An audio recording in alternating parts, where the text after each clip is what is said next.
Hello, everyone, and welcome to the 5th episode of the Hussein Mohammed podcast. I'm your host, the young Iraqi voice actor Hussein.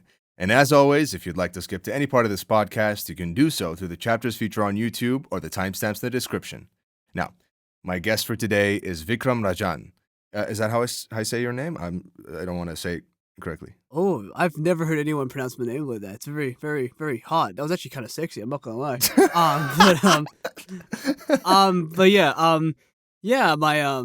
My name is Vikram Rajan.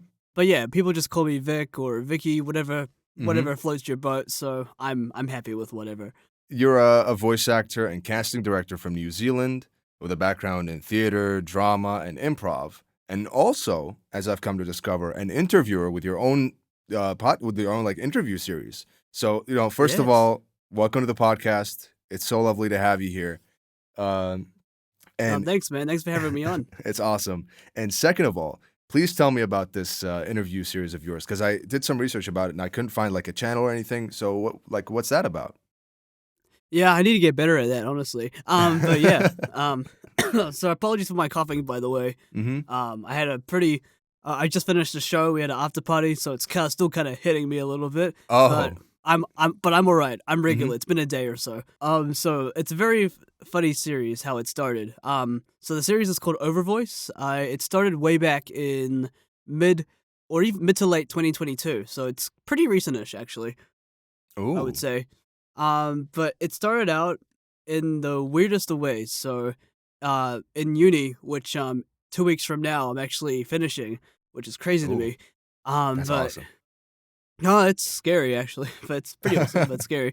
But Mhm. yeah, there was an assignment, and so I say uni, but it's / acting school. So for this Mhm. assignment, we had to pick a voice donor. And pretty much what that means is we had to find someone with a different accent from us, which is New Zealand, and we'd Mhm. have to emulate / mimic / copy that, and do a Mm. convincing accent by pretty intensive study of the accent for the phonetic symbols and all that stuff. And the Mm. person I picked as my voice donor was, I think you may have heard of him, Belshipper Rusape Jr. Oh yeah, I know Belshipper. Yeah. Yeah, so I asked him to be my voice donor, and he happily agreed. I've worked with Bell before. He's written like a few of my demos in the past, and we Oh became good wow. friends afterwards. So it was nice that he was super keen to hop on board. And Mhm. yeah, we went on Zoom. I asked him to do all the things as were the instructions, but we actually went through that pretty quickly.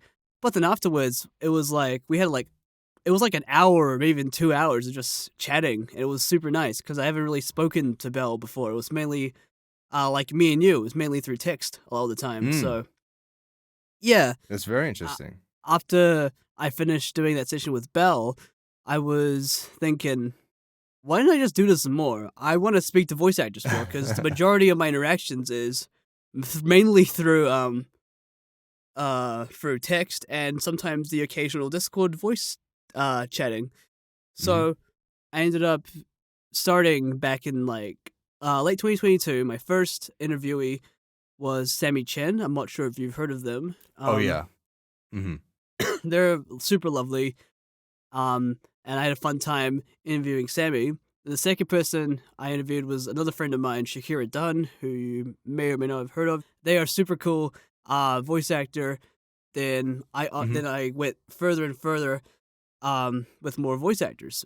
The first season, which I did in 2022, only has 4 episodes.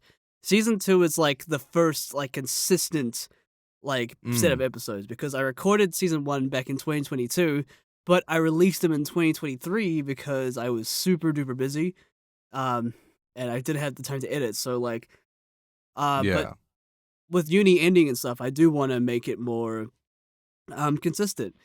So right now I filmed half of season 3, and the other half I want to film in December, and push them out at the end of Ooh. 2023, if not 2024. Mhm. And I think going forward, I'm gonna hopefully have at least 1 to 2 seasons per year. This way I can still keep it consistent, and That's awesome. if I do end up getting busy, then it won't destroy me or anything like that. Because Yeah, it was like super hard to balance everyone because I had to adhere to their time zones, and I'm like 18 hours ahead, so it's like the majority of the time. So Yeah. it's quite the task of my end. But yeah, I've had a really fun time meeting. It's mainly been friends I've been interviewing at this point, and people who I've wanted to speak to for a long time. And yeah, it's been so much fun. They can be seen on my personal YouTube channel, but I'm thinking about I'm just rebranding that whole YouTube channel just to just be the Overvoice channel at that point, because I mainly use that channel to like watch Mm. videos mainly and post my own. So but I'm happy to just have it be Yeah. my personal YouTube channel anyway, because you'll still see, because what you'll get is Overvoice content Mm. and just memes. So, and maybe like a demo reel or something, or a visual reel in the future. Yeah. But it's mainly that stuff. Mhm. But yeah, it's been a lot of fun. Cannot wait for to finish season 3. Season 4, Mhm. I'm really excited about because there are some people who I've wanted to speak to for a very, very long time. I finally get to speak to them if they're not busy. Because I messaged them, they were like, "Yeah, let's do Mm. it." And I was like, "Oh, cool." So yeah, season 4, season 5. I'm really, really hyped. I That's actually awesome. made a separate Overvoice Twitter account and email, and I asked people to submit. And Mhm. I was not expecting so many people to get back to me, man. It was crazy. So it really just touched me because these are people that I've heard about, people who are actually fans of my work, which was really, really sweet, and it really just touched me, you know. So That's so awesome. Yeah, I saw the Twitter account that you made, and the reason I was confused is because when I saw the Twitter account, I couldn't find any link to the actual podcast, and I searched it ah up on YouTube, and I didn't find anything. Like I searched your name and I searched the podcast name, and I couldn't find it. So ah I think what you should really do is add the link on on the Twitter page, because that's where I found found out that you did the podcast. Um, but like I couldn't find a link. It's just basically it should be in the profile settings. But yeah, I think that's so awesome that you started it. I started the podcast only like a month ago. So and I do basically I don't do like seasons like you do. I think that's a very good idea to do something like that. It's less strain on you to pump out the episodes and stuff like that. Um, yeah. but for me, what I do is I do an episode every 2 weeks, and it's basically the start of every other week is basically me reaching out to the guest, writing the episode, like the stuff that we will be talking about, and then like editing and Ah. all that stuff. Yeah, and that takes basically 3 days, just 3 full days straight of me working on the thumbnail, everything.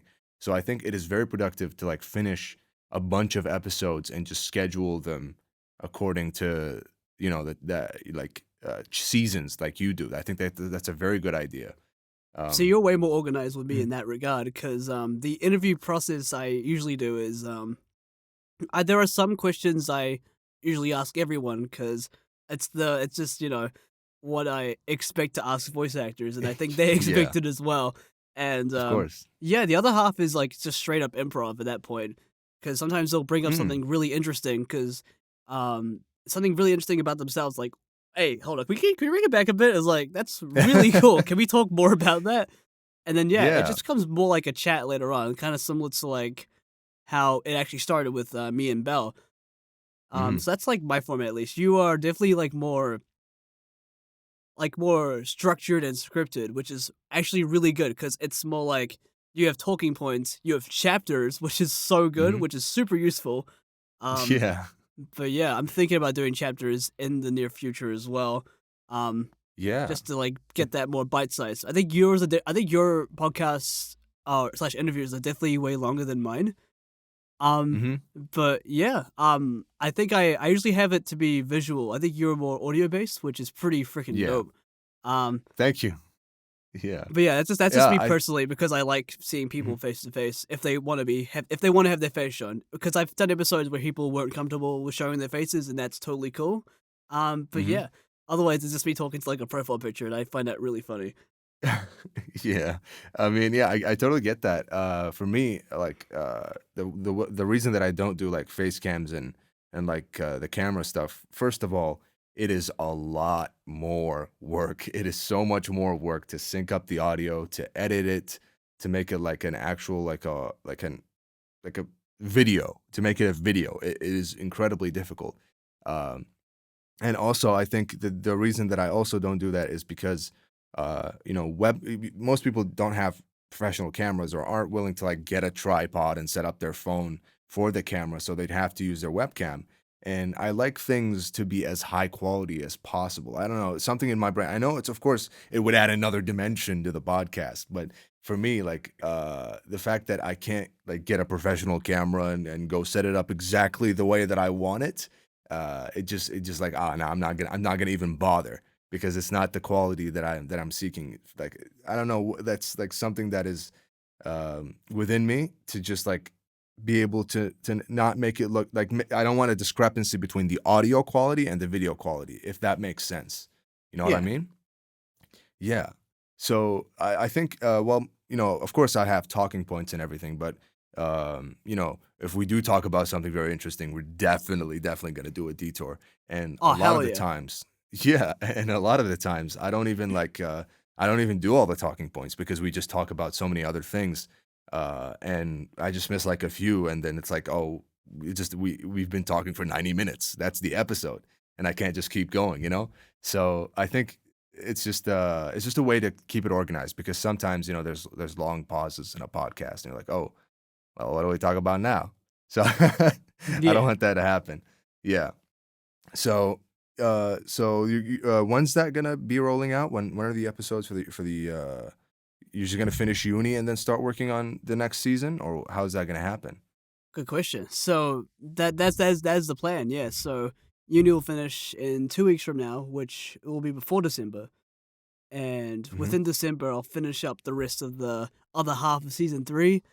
And yeah, within then I'll be editing the videos and then sending out the videos weekly, or it'll either be one video a week or 2 videos a week if I'm really pushing to have them before 2024. Um, Mm. but yeah, expect those videos to start rolling around probably like mid to late December if everything goes according to plan. If not, early 2024, I guarantee. That's awesome, man.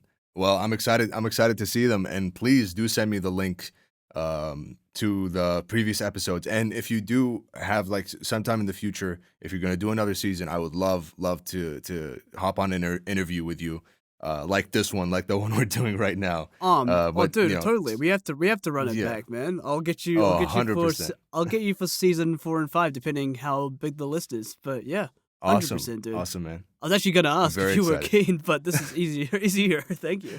Yeah, that's awesome, man. I'm really excited for that. And regarding your studies and everything, when I read your about me on your website, I realized that you've been doing acting your entire life, which is completely the opposite to me. Like, I've only been like into acting, and it's only been voice acting, but you've been doing Ah, I see. theater and all that type of stuff. So tell me, how did that happen? Like, how did you get into like theater, and like what happened there? What's your acting career been like for Wow. since you were a kid? Yeah. Wow, It's gonna that's be a a long one. This is a long one, but this is gonna be a long one. yeah, but Okay. it's the fun one. Yeah. Hell yeah. So the earliest I can remember would be 2009. So at that Mm, point, I was 7. And mm, I was in an Anglican school at the time. I think it was primary school, but I think in America it's like elementary school, so elementary school pretty much. yeah. I was I was a sheep in a nativity scene, so I was like, we're telling the story of how Jesus was born and all that. Oh. Then yeah, from then we did school productions. We did Peter Pan, um, did Annie, Me and My Girl, Annie Get Your Gun, Bugsy Malone, James the Giant Peach. like all those sort of Mm. productions. And of course, I would do drama because I'm a huge like drama person. I wouldn't Mm. call myself a theater kid. Actually, no, I will. I'm a theater kid, but I'm not Mhm. like a musical theater kid, which is like a whole nother thing. I like musical theater, but sometimes the fans can be a bit too overwhelming. Mm. Yeah. But yeah, that carried out through high school. It's actually weird. From high school, I did drama in high school, but for the Yeah. first few years, I didn't do like any productions or anything like that. I think that was Mm. mainly because I was because elementary school slash primary school, it was not the best. So like when I was going to high school, I wanted to kind of have a restart and have a do over, and I wanted Yeah. people to like me because the stigma is, I don't know if it's the same for you, but the stigma is if you do drama, you suck as a person. So Yeah. uh, Yeah. if you do like sports like rugby, or if you're like really smart, that will get you some clout, I guess. Yeah. So I was trying to like join those crowds, I guess. But once I got to like the Mm. middle of high school, it was like I still do drama. I love drama, and I want to do Mhm. more acting stuff. So I want to. My friends convinced me to join their production, which was Grease, and I had a really Ooh. fun time doing that. I wanted to do one for 2020 because I graduated in 2020 from high school, but Mm. we had COVID, and that kind of ruined everything, which really Oh, sucked because yeah. I got a pretty decent role. It was for Seussical, which is Dr. Seuss, and it's like a musical. Oh, It was really nice. fun. Oh, man. That sucks that you couldn't do it. Damn. It would have been so fun, man. Yeah. But alas, but in 2020, um, Mhm. that was when I decided to take some classes on screen acting, actually, because Mm. at that point I had to audition for acting school, but I had no idea how to act in front of a camera. So I decided to Yeah. take up some screen acting from another town, which is like an hour away from where I used to live. So I went there, took like a Yeah. workshop there, and I mean I sucked, but I had a lot of fun, and I wanted to Yeah. just keep doing that. Then I went to the audition for acting school. I got in somehow. I thought my audition was dog shit, but I got in somehow. Then yeah, I've been carrying out screen acting and stage acting still. Voice acting, I think we'll talk about later on, but I started voice acting in 2018. So I was 16 at the Mm. time then. And yeah, and since then, right now I'm like at the nearing the end of the acting school stuff. So at this point, we're about to like, I've made like stuff for showreel. Um, oh, sorry, I am like getting, well, hopefully getting an on-screen agent to do more on-screen stuff, Ooh, which would be nice. awesome. And yeah, just kind of keep continuing what we're continuing, just really get in the industry, be on the grind for however long that Yeah. will be. And but yeah, Mhm. I'm looking forward to it. It's gonna be super fun, and That's it's awesome. gonna be really fulfilling. Yeah, But yeah, for sure, that's man. my acting journey. I haven't looked back since until right now as I'm talking about it. Yeah, that's awesome, man. That's so cool, that, you've had the passion ever since you were a kid, and you wanted to keep going, and you wanted to keep building on that. And, what you said about, like, the stigma and, like, "Oh, you're a theater kid, you like acting. Nah, that's not cool," I think that's a thing here. It's different here in Iraq. I'm in Iraq right now. I've lived here my entire life. Um, Here, I've spoken about this in like basically all the previous episodes, but basically the stigma is not just against it's not just against, like, it's against art and against like, I guess, like, sports and stuff like that. Like, you got sports kids, but they're not really supported by the school, and you're like, there's no like big football like, there are bigger schools, like the higher class schools that do like football matches and everything, and like students go and do activities and whatnot. But in art, it is completely ignored. Art is completely ignored. Like, so we didn't really have the chance to do like theater, or like explore acting, or like do anything that is serious in terms of acting or anything artistic, music, all that type of stuff. So there is definitely like a stigma against that, and I never that's why I never got to really like explore acting, and that's why I discovered it so late. And it's very interesting that you started. You're 3 years older than me. I was born in 2005, by the way. I am 18 Whew, years old. God Yeah, damn. yeah. Making me feel Um, old, dude. bro, You're 2002. Come on now. We're still young. I We're know still it's not. young. Come It's on. yeah, sure. No, go ahead. Go ahead. Go ahead. I Go was ahead. I was gonna say you're like my brother's age, and Oh, it's still crazy to me. Like yeah. you Yeah, I know. 2005 I know. kids are out of high Yeah, school and stuff, and it's man, this is crazy. I know it's 3 years, but still, man, it's a lot. You can do a lot in 3 years, dude. yeah, true. That's true. That's true, man. And yeah, it is interesting. I'm 18. I'm trying to do a lot of stuff, but at the same time, I'm like kind of like I'm just trying to process everything right now. I'm just I just graduated. You graduated in 2020. I graduated just now. So, Oh, congratulations! uh yeah, thank you very much. Yeah, I finished high school. That was probably one of the most uh, eventful and like terrible years because of how because years of my life because of how much pressure there was on studying. Because the last Oh year yeah, of high school here is super focused on. It's the only year that really matters. That's the only GPA that they care about. So yeah, everyone like puts that's all their really effort. interesting. Hmm. It's the Yeah. For New Zealand, it's kind of like I wouldn't say it's the opposite, but we do it earlier. So um, the most important stuff for the GPA is actually the second to last year of high school, which is really strange. Mm.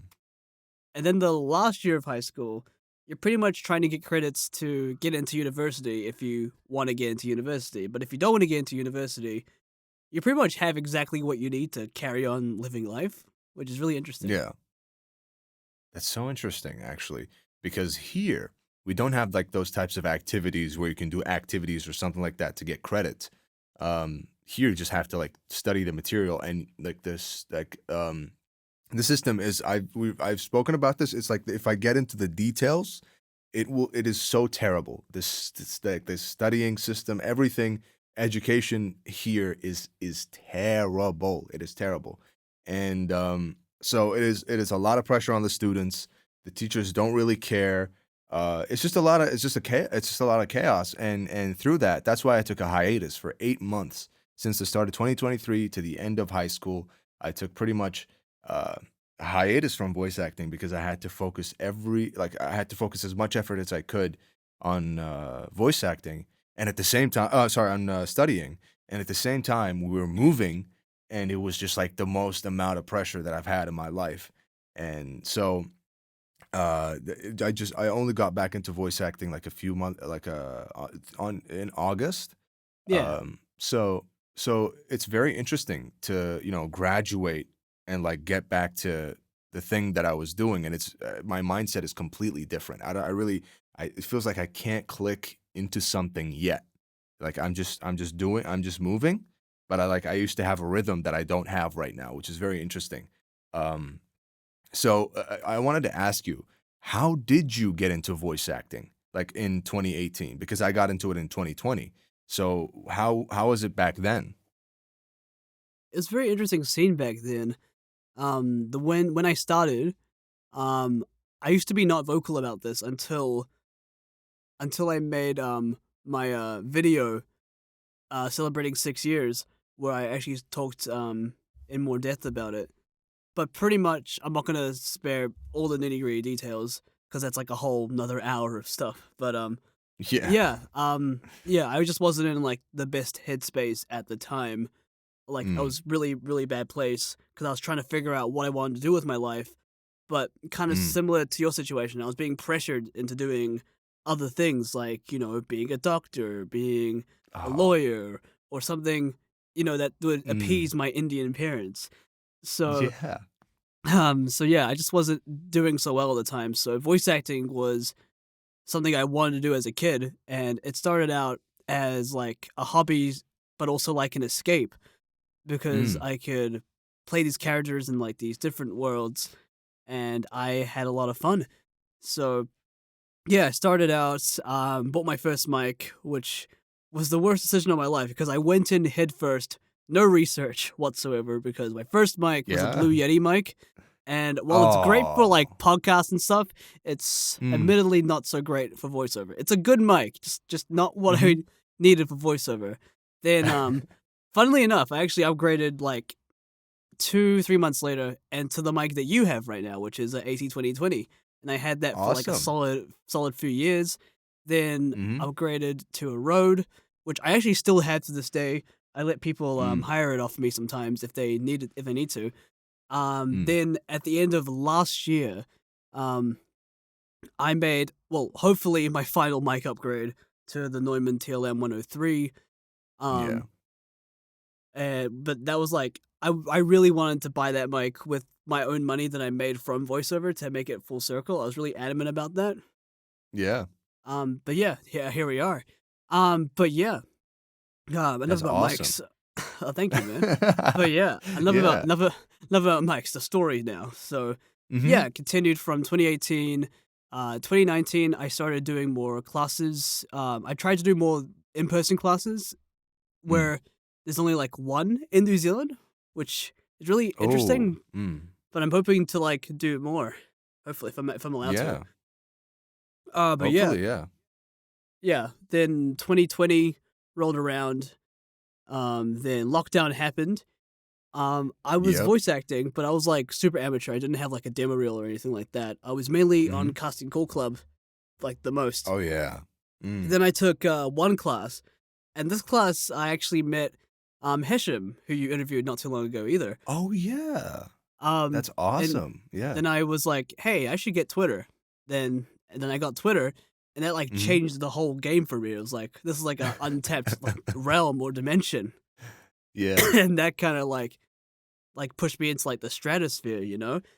Mhm. Then in 2021, I made my first ever professional demo reel. Yeah. Then I sent it off to my New Zealand agent, and she was like, "Awesome, we'll have you on." Then I got agency in that first year as well, which is really surprising. Mm. Um, then yeah, the rest has been history. I've just been doing stuff within New Zealand, outside of New Zealand, and just continuing to keep going and going and going. And yeah, it's been a crazy wild ride. I think things really picked up like in 2022, because in Mm. 2021 I became professional, but I didn't do like a whole lot of work. 2022, it just hit me like a truck because I ended up doing like some indie stuff. Then I got hit with Lord of the Rings, and then that Oh. Mm. that that helped me so fucking much, dude. Am I allowed to Yeah. swear, by the way? Yeah, yeah, I you can swear. Yes, please. Okay, Go ahead. yes, please. Yeah, but Lord of the Rings helped me quite a lot. Um, but 2023 this year has been really great. There's a lot Mm. of stuff that I was able to work on, stuff I can't say yet, but I cannot Yeah. wait to talk about it. And I imagine next year is going to be super, super awesome. So, and That's amazing. and yeah, I think that's really good for a third professional year of voiceover. Um, Totally. but you know, the Indian actor brain is like, it's good, but you could always do better. Yep. Yeah, I mean, it's the Arab brain is the same, my guy. It's the Yeah. exact same. And by the way, if you do like just letting you know, if you do want to take a break or have like a sip of water or anything, please let me know. Oh, I'm doing Um, that right now. Yeah. oh yeah, yeah do as you like.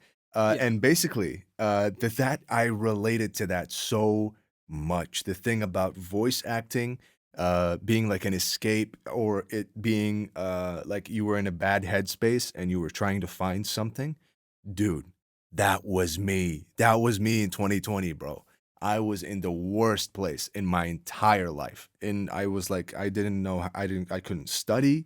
I couldn't do anything. I didn't know what I was doing. Like, I didn't have any passion at the time for anything. I didn't know what I was doing. And basically, um, I started doing voice acting, and I also started on Cast and Call Club. And Hey. yeah, Casting Call Club is amazing. It is a really amazing website.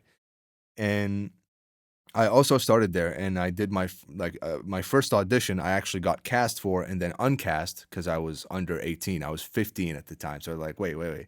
You're Ooh. 15? My guy, no." And Thankfully, I was uncast because guess what? The mod was like a Fallout New Vegas mod, and I forgot its name, but it is terrible. Like it was like just it was a huge ambitious mod. I think it was called Fallout New Frontier, Oh, and yeah. yeah, it was a very very ambitious mod, and it failed completely failed. So Ooh. I'm glad I wasn't part of that. Uh, and then just amazing projects came through. My first project that ever came out, and that was the first time that I was credited for something. That was like I still have the screenshot. I still remember posting that. It Hey, come was on. yeah, it was a Watchmen comic dub, but it was such a good production. Um, and I still have it on my playlist. I still have like I played just a few like small characters, but it was so awesome to be a part of a production like that. And then I just kept going. And I also made a Twitter, and I also started like just it changed completely. Like Twitter changed everything because the casting calls on there are completely like totally next level stuff that you would never Oh, find on yeah. Casting Call Club or any other website. On Twitter, you will find it is gold. I don't know. I don't know. Like it's crazy. It is crazy the stuff that you find on Twitter. And basically, yeah, that was basically my journey as well. Like I think I relate a lot to that. Of like like no one in my family like I haven't done acting before. No one in my family is like an artistic person like at all. Oh, So it yeah. was yeah, it was a super new thing to me, man. It was so new, and I'm so glad I did it because like look where we are, man. Stuff came through, and we're pushing through, and we're doing awesome stuff. Yeah, man. And You yourself have mhm. been doing great, man. I Thank gotta you, say, thank you very because much. like you started out when you were 15, like I was still Yeah, figuring out what I wanted to do, but you seemed adamant, bro. And you're 18, you still got your whole life ahead of you, and I know yeah. you're gonna do great, man. So just keep it up, man. Um, Thanks so much, man. I gotta say, Yeah. because you mentioned it before, you took a hiatus and then you came back, but you came back Mhm. hard, dude. You came back with a Coca-Cola commercial. God damn, dude. And that was in my hiatus, bro. The Coca-Cola commercial was in my hiatus. Like Oh, I that's just so got it in dope. my yeah, in my LinkedIn. Like I got a LinkedIn message, and they're like, "Yo, what up, bro? Want to do a Coca-Cola commercial?" I was like, "Okay." And I just did it. It was awesome. I auditioned for it. Obviously, it wasn't like a just I choose you. No, it was like a basically a production company. They approached me, and they were like, "We're looking for like a voice for a commercial." And I was like, "Okay, I'll send you a few samples." I sent them my demo. I sent them some samples, and they got back to me. They're like, "Yes, okay." And I was like, I had to negotiate something that huge for the first time, and it was like I had to go because the rates on GVAA, that's the stuff for like US or like the Western market. Yeah. And they were based in Dubai, and that's very different. That's incredibly different. So I had to like calculate different rates, and I had to do everything. But I found something good, and we moved ahead with it. And that was literally I recorded that commercial 3 days before my finals in high school. That was the finals that I had to Oh, grad. Yeah, the finals, and I recorded it 3 days prior to that. That is insane. Like the stuff like and then during the finals, I started making music.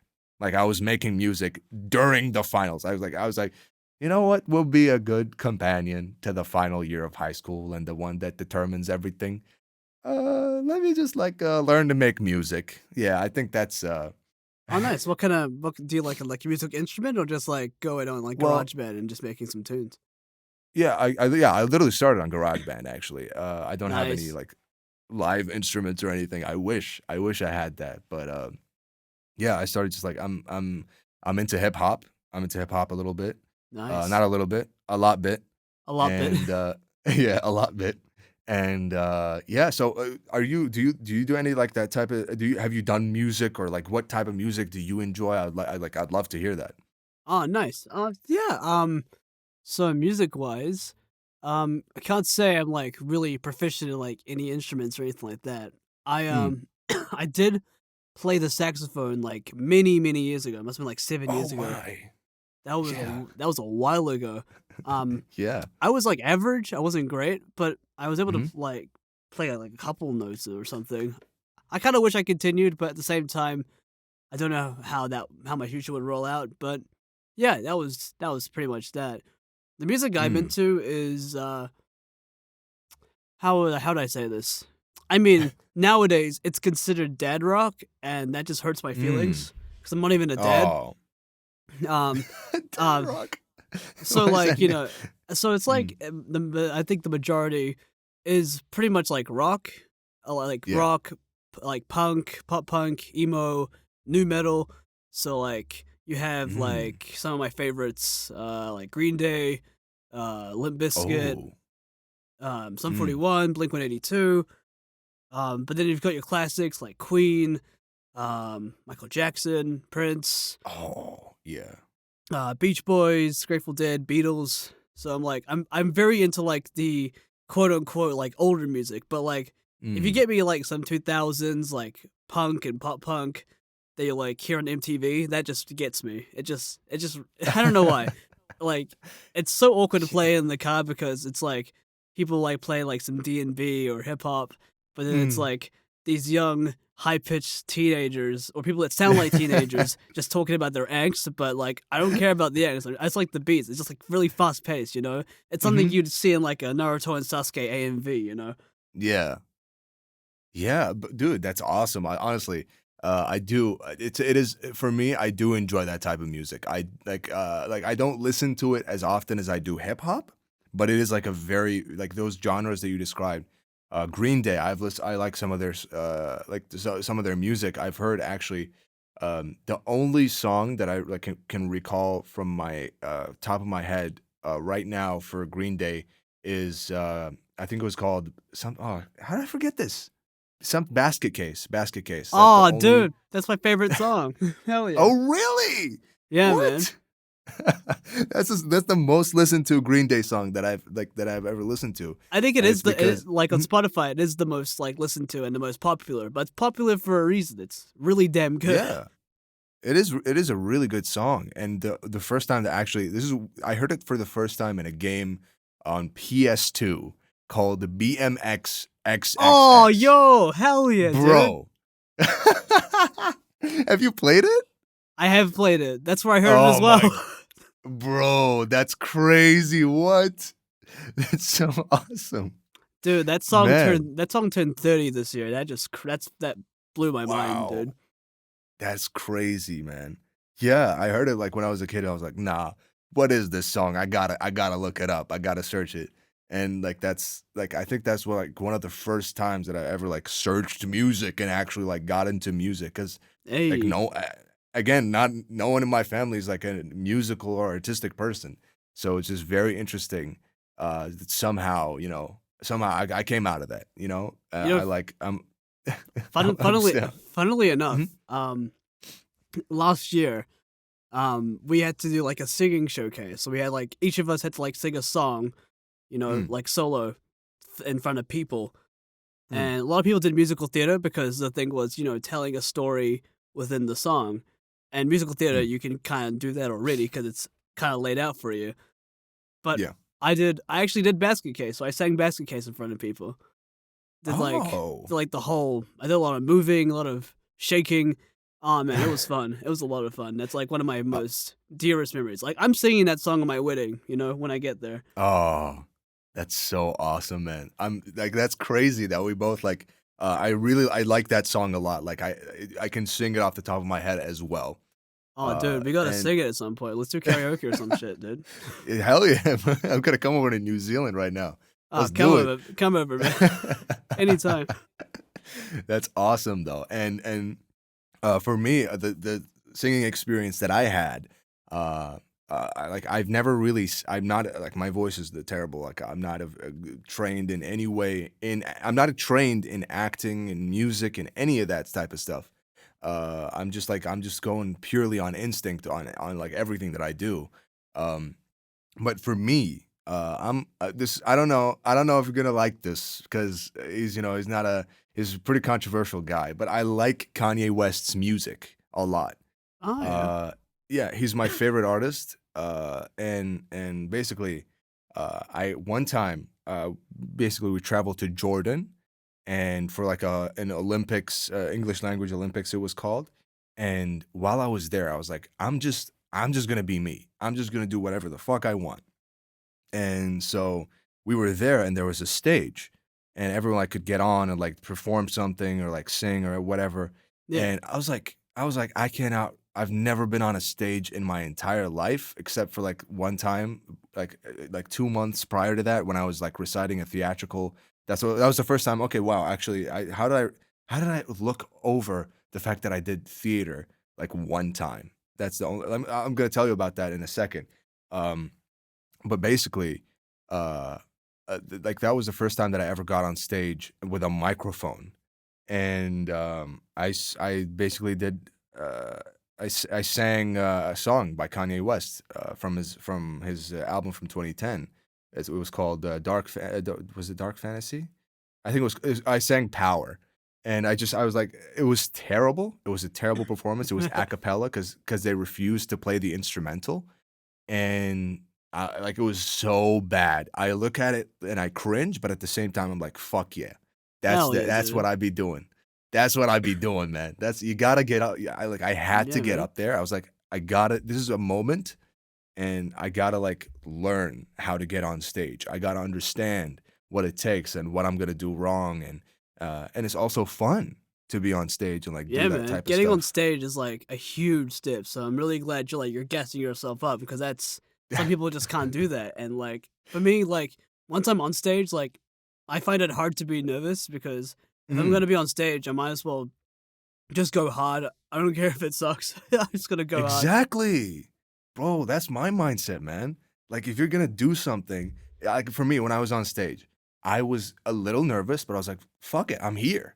Yeah, I'm man. here. Like what's gonna change if I'm gonna be nervous? There's not gonna change anything. And When you mentioned dark Mhm. fantasy, I thought you were actually gonna sing like dark fantasy. So you're gonna just say, "We get much higher." Some shit. Yeah. The One Piece is real. Real. Let's go. Yeah, man. But that's the thing, man. I'm really glad that we're talking about this because it reminds me like how I felt back then. Like I always long for that feeling of like trying something new or being on stage or like being nervous but saying fuck it because I'm here. And I really love I really love that feeling. And I wonder when you get on stage when you do theater, um, like how does that feel? Like I know you've been doing it for, like basically since you were a kid. So I wonder, like, how do you deal with that? How do you do like, and how is theater different from like on camera and stuff like that? Funnily enough, I find it more stressful to be on camera than on stage. Mm.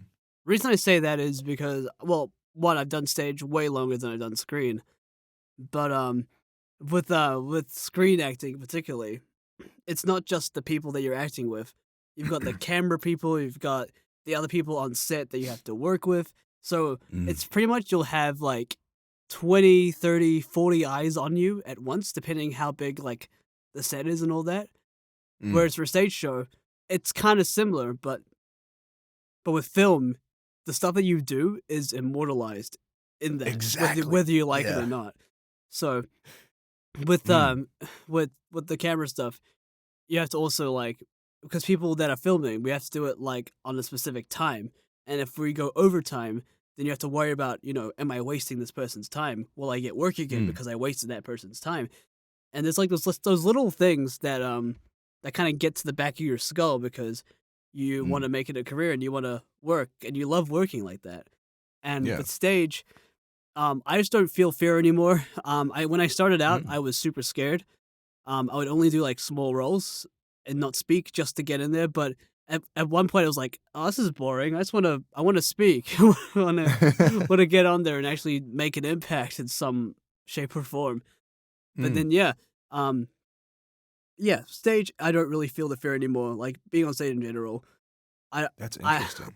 I just don't feel Mm. it. I just get on there, make people laugh or try to. If Mm. I make one person laugh when I'm on stage, that's my job done. I'm finished. You know? Yeah, man. I saw your Instagram post about that last thing that you did, like the black and white pictures. Oh yeah, yeah. Um, Yeah, dude, you looked awesome in that. Like, what was that? Please tell me about it. How did that go? Funny you say that because yesterday was the final show and the after party, which I was Mm, talking to you about before. yeah. So that show, it's a very old play. It's called The Inspector General. It's by Mm, Nikolai Gogol, I believe that's his name. Um, mm. but yeah, it's set in um 1830s Russia. So it's a comedy Ooh. play. so Oh yeah. so the plot of the play is pretty much there's a secret society in this fictional town in Russia. You have Mm, your governor, you have the the the superintendent of charities, of schools, the judge, the secret society, and they're informed that an inspector from a higher state in Russia is going to come and inspect their land to make sure, ooh. that they're doing a good job. And if they fail the Yeah. inspection, they die, they lose their job and everything. But Yeah. and they've done well before in the past, but this time the person that they're sitting through is incognito, so they don't know if the person's already here or they're coming later. So everyone's Mm, stressing the hell out, and then these two nincompoops that are in touch with the Russian secret society, mm. they inform the people that there's the person they saw a person who could be the inspector that they were talking about and fearing, but Yeah. it turns out, and they don't notice that the person who they thought was an inspector is not an inspector. He's just a Oh. shitty broke dude who they mistake. So the Mm-hmm. governor meets the person. He takes him to his house. And, they try to butter him up, and Mm-hmm. he's flirting with his wife and all that stuff, and his daughter. It's a whole other thing. And then Yeah. the actual quote unquote inspection happens, where each of the members of the secret society we come up to appease them, telling them, hey, um, we're doing good. Would you please leave? But it turns out the person that we're talking to isn't actually the inspector. So what the person who's faking to be inspector does, he pretty much just says, "Hey, you guys are doing great. Keep doing what you're doing. By the way, do you have any money? Can you give me some money?" Oh yeah. So, I knew it. so Yeah. we end up forking him over all of our cash, and once he has all our cash, he proposes to the governor's daughter. But then his servant is like, "Hey, we should go.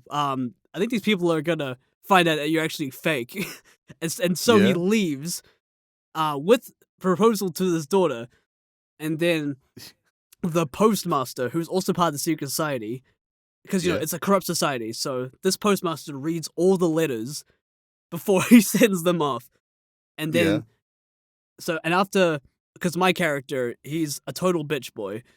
Like, he Mm-hmm. is scared. Like, he's like unable to move because I'm the superintendent of schools, Yeah. and yeah, he's just scared for his life. He's shaking. He's eating the cigars instead of smoking them. All that stuff, and Yeah. yeah, pretty much. Where was I? Where was I? Oh, the letter. Like it, yeah. So after all the secret society kind of interview him or talk to him, he Mm-hmm. says, "You know what? These guys are really fucking stupid. I'm gonna write about them to this guy I have in this town, and hopefully he's gonna give him a walloping in the papers and write a book about how fucking terrible and stupid they are." And Yeah. so that's revealed in the letter. And then he Mm-hmm. goes, and there's like a lot of mean things he says about all of us. And then we find out that he's been duping us all along. And the actual governor inspector is showing up at the very end at the inn. And Oh my nothing god. has been resolved. Oh my god. That's such a cool concept, man. I was like literally I was laughing like at the start cuz I knew something like it was going like I was smiling cuz I love those types of stories. Like theater is such like a freeing and uh like a freeing art form. It just has a feeling that is different from like on camera stuff and like basically like stuff that is filmed, you know.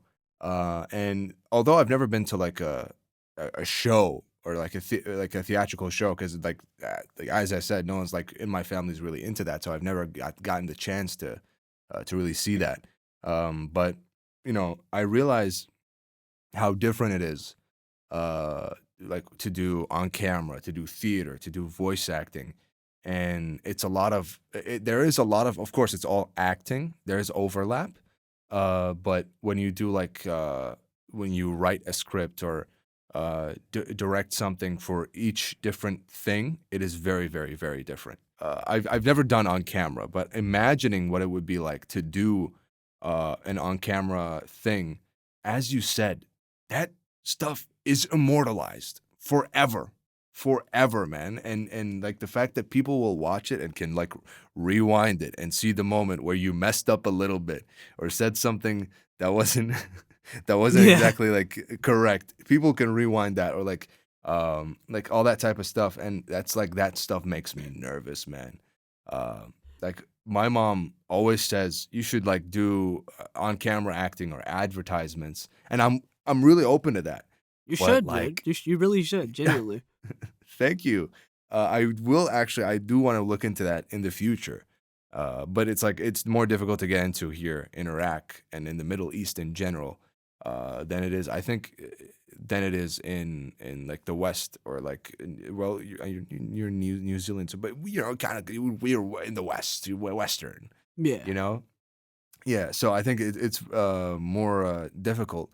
But I do really, really want to get into. I do like really want to get into the other art forms, on camera, Yeah. theater, and all that type of stuff because it's so interesting. It is very It's interesting, definitely the and I same the like. other way Mhm, around, I will say. mhm, Because before screen acting, I was more versed with stage and voice acting.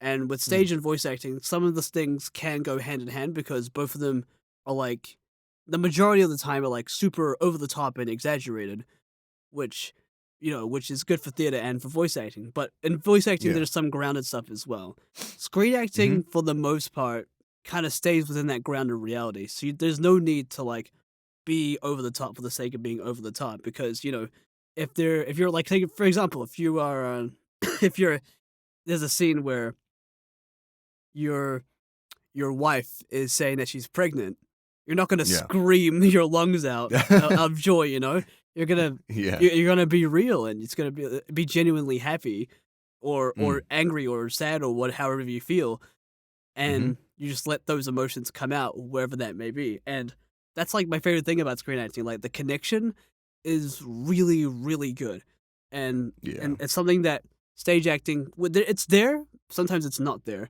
but voice acting there's little to none.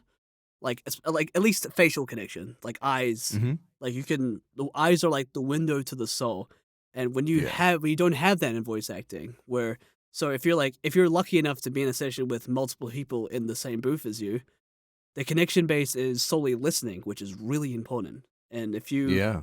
if you really just listen to what people are saying, the the responses and how you feel and how the character will feel will really flow out, and it will just make some beautiful, beautiful work. Totally. Yeah. And I think. there are Hmm. there are friends that who have no idea what voice acting is. I actually taught them a class on voice acting this year actually. Oh. That was after I did the panel not too long ago. But yeah, it was completely the other way around because I was used to theater and voice, but I wouldn't say terrified, but I was like nervous to do screen. But then Mm. these people who have done stage and screen acting, they are utterly terrified of doing voice acting. Like they find it so nervous, and like I'm just so confused because you have no cameras on you, no Yeah. no one looking at you directly apart from like maybe the director or a client. Like, why are you scared? But then they're like, I haven't I don't know the experience, and maybe that's Yeah. why they're scared. And I think that's maybe what you're feeling, and even what I'm feeling. Like I'm not Yeah. as terrified as I used to be of the camera, because that was like the biggest hurdle to overcome. Because the director's like, don't stare at the camera, don't stare at the camera, you know. um, Yeah. but like Yeah. once you really learn how to connect with the other person, Mm. everything will just come to you naturally, and it'll flow out of you, and it'll be beautiful. That's so beautiful, and I think why actors or on-screen and theater actors are afraid of voice acting is because you lose so much of that like open element. They're so used to being out in the open or in a set or with an audience and stuff like that that you kind of like when you're in a booth, either alone or with a director, and you're just in front of a microphone, you just kind of like, okay, what do I do now? I guess, Yeah, well, not me. exactly. Like, of course, I've done that. I've done voice acting for 3 years. You've done voice acting for 6 years, three of them professional, and so it's different for us because we've done it for a while, and so we're used to it. But it is a transition from those things, definitely, definitely. And I realize that a lot of like theatrical actors well, mostly theatrical actually. A lot of voice actors have theatrical background, and uh, some of them even on screen. I know a few voice actors that are on screen and theatrical, which is super interesting to me. Um, but yeah, it is a huge transition. You just kind of feel like you're alone in the booth, or even if there's the director, you're just kind of like either hearing them through the headphones, or like maybe if you're doing an in studio thing, you're seeing them through a window. Uh, so it's like it's very, very, very, very, very, very different. And so someone who's used to like emoting a lot and just using their face to act, is going to be very confused on how to use their voice to convey something, you know? That must Yeah. be very, very confusing. And for a voice actor, if I do on camera, uh, it's going to be very interesting for me to learn how to just showcase emotions on my face, just to be in the moment, because I think that's what on camera is all about. It's just like trying to. Well, I don't have much experience in it, but that's what I imagine it to be like. Standing there in a set or somewhere that it is somewhere it is a set, when you're recording something, Yeah. and with someone else or like other people in there, and you're just basically gonna have to be in that moment completely.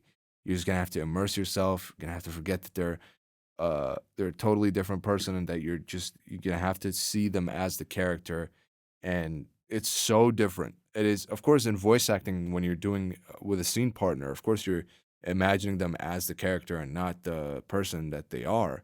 But I think it's a hugely different element when that person is right in front of you. You know, to be able to see them as the character and not the person that you were just talking to 5 minutes ago. Yeah. You know? I will say, Yeah. for screen acting, I guess my biggest piece of advice would be, don't, especially if you're coming from voiceover, because I made this mistake a couple of times. Mm-hmm. I was making faces for the purpose of making faces for emotions, because Oh yeah. when you're voice acting or doing theater, everything's over exaggerated. So you, in a way, I was acting on screen like how an anime character reacts, which is like crazy considering anime is like super over exaggerated to the max. So it's like Yeah. when you say like making faces for screen, I would just say don't make faces at all, because Mm. it's mainly because when in acting, at least from my experience and from other people's experience of what they told me in the past, um, just don't make faces, because it's mainly how you react. Because sometimes, the majority of the time, if you get booked as the character becomes a part of you, and vice versa. So like, Mm. if because if you say for example, if it's not a scene situation, and let's say your best friend just died, you're not gonna Mm. like make a face, be like, "What?" You know, you're gonna Yeah. you're gonna react how the way you want to react. Mm. And usually, if it's written the character to be, genuinely sad and distraught about that, you don't have to make a face or anything to be distraught about it. You just gotta feel that. And if the Yeah. character doesn't give a shit about it, then you just don't give a shit about it. But Yeah. you should never like make faces for the purpose of making you seem emotional, because that will make you seem like superly overly animated, and Yeah. and it's like most of the screen stuff's like grounded in reality, and Of it will it course. will, it will look like you're kind of trying too hard, even though Mhm. you shouldn't be. You should just be yourself. And Yeah. yeah, it's I know it sounds really vague, and No, no, I no. didn't really get Mhm. like the point of that until like maybe like 2 years later. But yeah, once Yeah. you Mhm. once you like get into screen and just be yourself and react the way you want to react, then It'll make sense. it'll make sense. Yeah. Yeah. I think, that's what I did in theater. Basically, the theatrical act that it was with 6 other people, and I was also in the, like, the performance or the theatrical act that I wrote, and, it was in front of a bunch of judges, not, like, a huge audience. Well, we performed it for our school in front of, like, an audience of, like, 20, 30 people, uh, before we went and did it in front of the judges for the competition. So in front of the people, it wasn't recorded fully, but in front of the judges, it was recorded fully.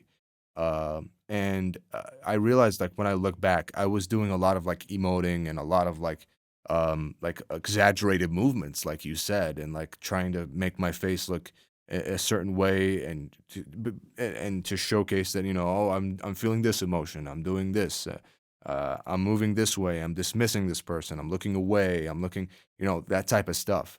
And it definitely works in theater because it is also somewhat of an exaggerated, like, art form, like voice acting. Well, not an exaggerated art form. It's just like that's the type of performance that is expected from theater and voice acting.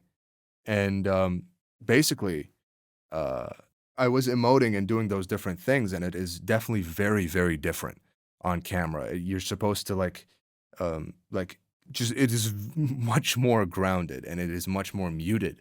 And I realized when I was doing there was a gig that I was doing earlier, like late October, that I was recording, and I realized when I was doing the performance how different it is, and to do basically to be realistic and grounded in your performance, and how different it is to just be like completely like anime or like in a video game or stuff like that.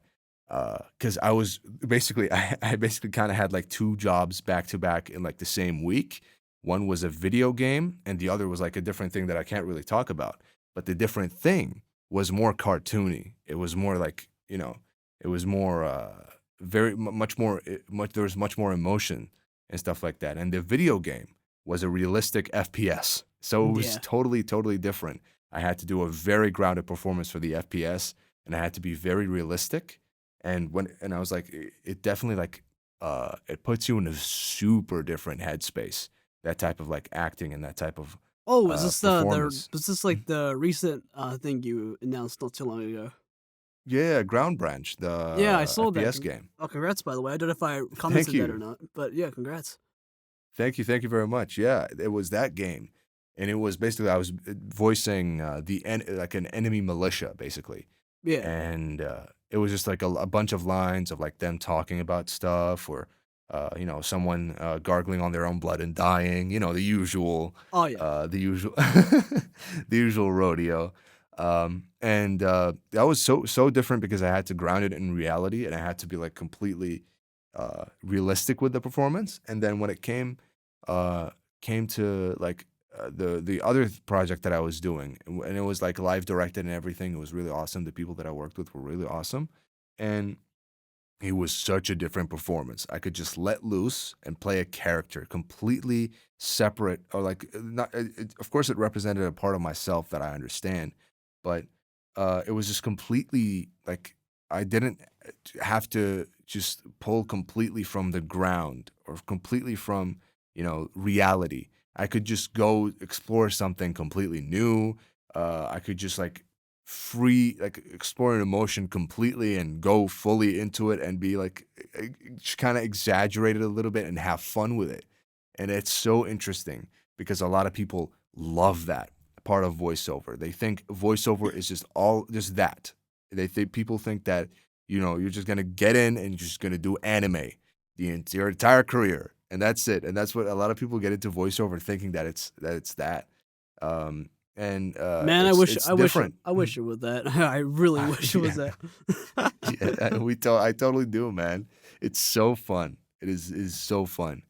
Um, but people don't realize like so many other mediums that aren't video games and like anime, even some video games. Like I said, they're very realistic and very grounded.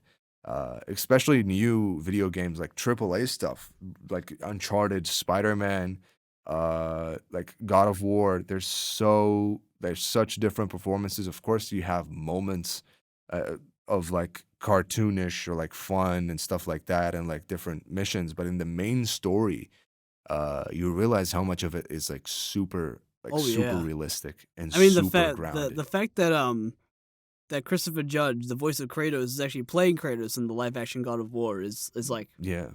it's like proof of that. Wait, has that been confirmed that he's playing in the live action?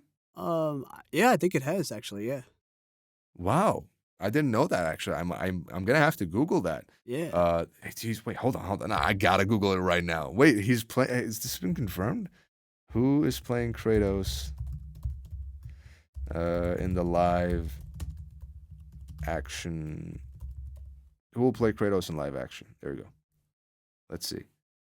Who would? It's saying who would. There's no. Yeah, there's no confirmation. Ah, bugger. Yeah, I thought it. Yeah, I thought it would be Christopher Judge. I think. Yeah, I think he would be the best. I mean, He's Kratos. he's perfect. He's done a lot of mocap for it, you know. So that's like the closest thing you're gonna get before live Yeah, action filming. Chris Judge is Kratos. He does all the mocap for Kratos in the entire, like in both games, Yeah. in God of War 2018 and Ragnarok. So I think he is definitely the number one candidate. Um, So yeah, like those types of grounded performances are like a big part of voiceover, and you know, I only realized that very recently. You know, I've been realizing a lot of stuff recently about voiceover because I basically left it for a while, and I gained new perspective in the last year of high school that I did, and I just came back to it, and I was like, no, I was like realizing a lot of stuff. I was like focusing on like the more technical details, which is why I asked you about like how you learned acting and how that was in your life. And that's why I'm very interested in that because I really want to learn, like I really want to study acting more and learn more the nuances of acting and you know all that type of stuff. So I really want to get into that. So so basically, like do you take like classes usually? How do you like hone your skills? How do you like improve and study acting? And how is college like? How is university like when you're studying acting in acting school? I'm curious about that. I was I would say I was pretty lucky in that regard because for like these 3 years I've been able to just do essentially acting classes almost daily. Mm, So I was able to learn different facets of acting. So whether that be voice or movement or certain techniques from different people, because there are a lot of different acting techniques out there, like Meisner or Chekhov, which are like totally different, and some stuff works, some stuff doesn't work for me. But in that mm, sort of sense, you know, if you want to hone your technique, you should just try whatever techniques out there, or and kind of pick point things that you like from that technique, and you kind of make your own style depending on what you kind of like from there. mm. But yeah, apart from that, you can obviously do workshops online. You can take like workshops with like actors or even writers if you would want to divulge into some writing, like getting behind the psyche of characters and stuff like that. And of course, there's Mm. workshops that are like run by casting directors and agents. If you want to if you feel ready enough to prove to them that you can act well and stuff like that. But in terms of furthering your acting, there are like courses out there, but just be careful that these courses are reputable and are good. Um, I haven't I can't really like name any at the top of my head because most of my like screen acting stuff has been in person, and which is Mm. hard for someone who lives all the way in Iraq, you know. But Yeah. Yeah. if there are like in person acting classes, um, you know, and you feel like you can trust them, that would be really good. Mm. Or even if there are some online ones, because I'm sure there's some online ones, I could probably have a look later on and see what I can find. But yeah, like whether that be like a term, you know, of like classes that are weekly, so you can kind of Yeah. meet back, do some reads, the person will give you feedback, and even just like practice, or if you want to go the extra mile and find some scripts out there, which are pretty easy to find, I'm not gonna lie, and do some Mm-hmm. self tapes. You know, have someone read the other character's lines, and you record yourself doing self tapes. Because that way That's very interesting. you can still practice, your characters, and if you want to go the extra mile, you could also review give it to people to review it and stuff, and that you can get feedback that way. Yeah. But preferably, I think the best for me, and I think the best for you, is to like find like in person is like the best option. But if you could do online and get like that one on one, or even just a back and forth like feedback and performance, that'd be perfect, because that way you're still Yeah. learning on the go, and you'll be benefiting it from it a lot, because that's how it'll be, whether that's in the studio, or on camera, or on set. It'll just be back and forth, back Yeah. and forth, back and forth. So that would be my biggest piece of advice. That's very interesting. Yeah, I think in person is definitely the best thing to go for. And the thing is in Iraq, I'm pretty sure like our acting methods are like totally different from like Western acting methods. Eastern, I'm pretty sure like our acting school might be like different, might teach different methods and stuff like that. So I'm really not sure. That's why I didn't want to go into art school so early. Like I'm not sure how where life will take me. Um, in like a year from now, I'm taking a gap year. I'm not going to university immediately. I'm focusing on voice acting and Yeah, man. Fair enough. stuff at home. Hey, Yeah, all the and I best, want man. to do. All the best, man. Thank you so much. And I'm just basically I'm focusing on voice acting professionally right now. I'm trying to make it, my actual job right now, and that's really my goal. A year from now, I want it to be like sustainable, like genuinely, I get like a stream of income that is consistent every month. And that hasn't really been the case the past 3 years. Obviously, I'm just like starting off, and I had school for the past 3 years. I've just been interweaving voiceover between school and stuff like that. Yeah. But now I really get the chance to actually do it full time, and I really want to do it full time. Hey, man. Um, That's really good, yeah, man. All the best, man. thank you, I really hope you're able to make it full time. And thank you very much. and yeah, Hmm. there's also like, you know, I'm praying you do become full time, but as a safe little backup, even just having like a job and voice acting, you can still have two streams of income, and Oh yeah. you can progress in like two different ways, whether that be somewhat corporate, and then the stuff that you actually want to do, which is voice acting. Hmm. So like that Yeah. way you're still safe and you're not gonna fear for your life, which is awesome. Yeah. But yeah, Yeah. I I'm think. but I'm you're saying next year is like fully voiceover centered only, and with that, I wish you the best of luck, man. I really hope Thank you're able you. to make it sustainable, because that is like being a sustainable artist. That's a hard feat, man. So Yeah. whether Yeah. whether you do a year or even more years to come, I'm hoping you get there, man. Thank you very much. Yeah. I don't know how long it will take, but my goal is to like just something more consistent than what I have now in a year time, basically. Like get like actually booking stuff consistently. I want to put myself out there more and stuff like that. And obviously, I'm very open to trying different avenues and stuff like that. Actually, my GPA in high school is pretty good. It's 95 out of 100. That's really good, Um, man. Congrats. yeah, thank you, thank you. And basically, yeah, so I have that. Basically, I can go to pretty much any university that I want, except like medicine and stuff like that, which I'm really not very interested in.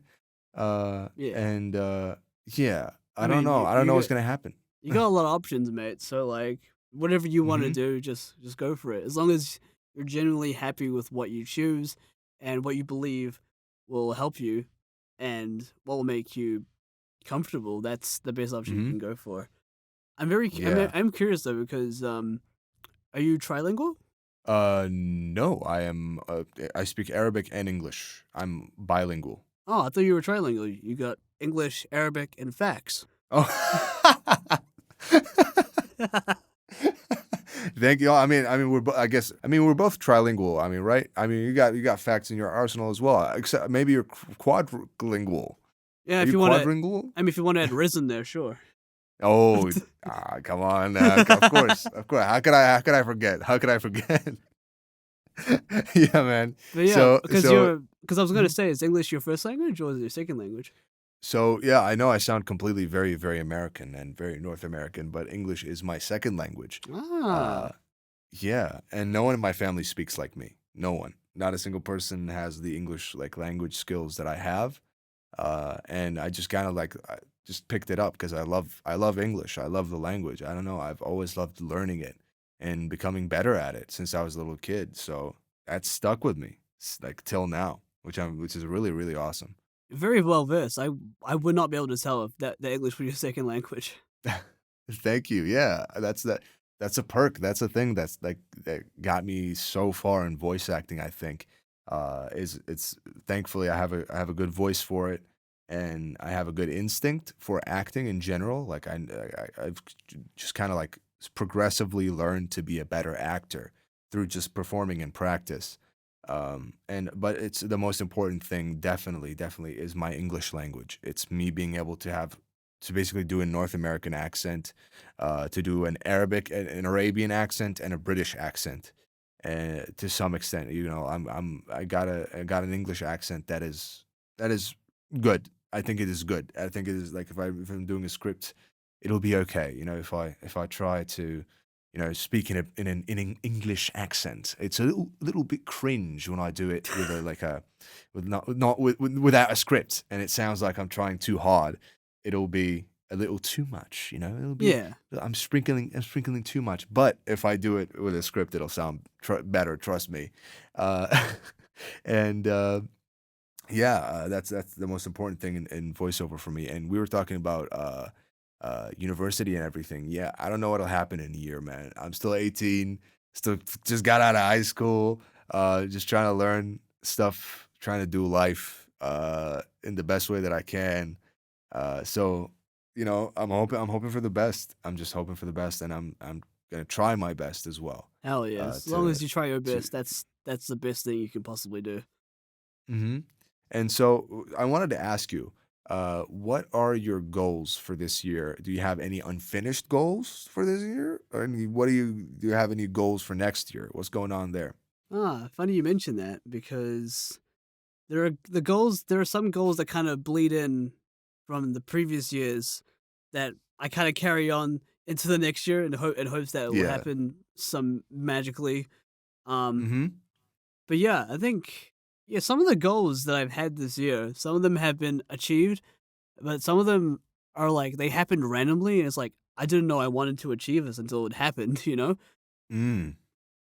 Yeah, because this year has been like a roller coaster. I've booked double of last year, which was awesome. That's I've awesome. worked on a couple things I wanted to work on. Um, became a casting director. I hosted a panel, so Oh. that was like that was really cool for me. I got to play. I announced it today, but four Indian characters in the same year, which Oh, is really freaking cool because I didn't think that's that was crazy. because the industry is running bare dry on Indian characters, so like Yeah. it was really reassuring. But yeah, I guess the last goal, because right now, as of this recording, we're in November, and yeah, the last goal for me is hopefully signed to a U.S. agency. Because Mm. right now I'm freelancing with one in New York, so I'm hoping they sign me on. But I'm also Mm. doing a home booth audition with one of my dream agencies in LA. So but that's in, like December. So fingers crossed Mm. everything goes well, and Yeah. if I end up getting it, I'll have like a huge smile for the rest of the year or even 2024. 'Cause that's like Yeah. something I never thought I would achieve like this early on. But if I don't get in that time, 6 months later, just do it again. Yeah. But Yeah. yeah, that's mainly it really. But you know, That's awesome, but man. like for next year, 2024 solely, it's pretty hyper specific at that point. Mm. One being if I don't sign with a US agency this year, it'll carry on to next year. One goal that I've always wanted to achieve, and funnily enough, you've already achieved it, is getting into an anime. Ooh, So like literally anything, really. I'll take that's anything, man. awesome. I'll take the scraps. I'll do whatever, man. You know, I'm desperate. But Bro, yeah, yeah, auditioning for anime. Like I've gotten a few anime auditions in my email, yeah, but I haven't booked any of them, like from rosters and stuff like that. I haven't booked any yeah, other anime that done the journey that I yeah. did. It's funny enough. It's really funny because I've done more anime auditions this year than anything in the past, but I haven't booked it. Same. I haven't booked any, but I think it's a good sign, of more anime stuff Yeah, to do in the future with potential at least.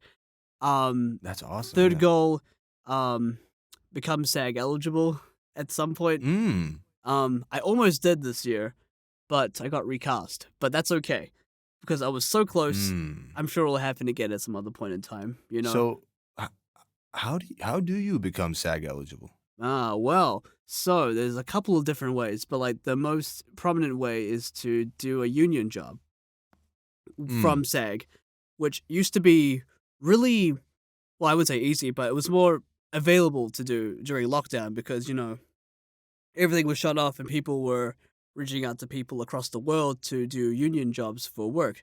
There's a couple Australian friends of mine who are SAG eligible. Um, so it's like it's possible. It's just a Mm. lot harder now, but it's just something you got to keep working on. And if you become SAG eligible, you can do more cool things. Well, so I mean, I've done a SAG job actually. I did that. The anime that I did was a SAG job. Well, So, I think you might be SAG eligible. I think you just got to go to the website and just if you got the like the sheet that you filled out, show proof mm. of that. And yeah, because if you've done a union job, I think you might already be in, mate. But how does that work? I don't know anything about unions or anything. Like I'm over here in Iraq. We don't got none of that. We're like 20 years behind. I don't know. If you I don't know go what to if that is. you Yeah. if you go to the SAG after website, Mm-hmm. I think there's a thing for SAG eligible stuff that you can sign up for, Mm. um, where you can email them and just to confirm your SAG eligibility. Mm-hmm. They will ask for like something like a SSN number, like social security number, but you're not American, but you Yeah. can email them and sort something out. They're pretty chill Mm. with that. But yeah, if you've done a union job, you're you're SAG eligible, man.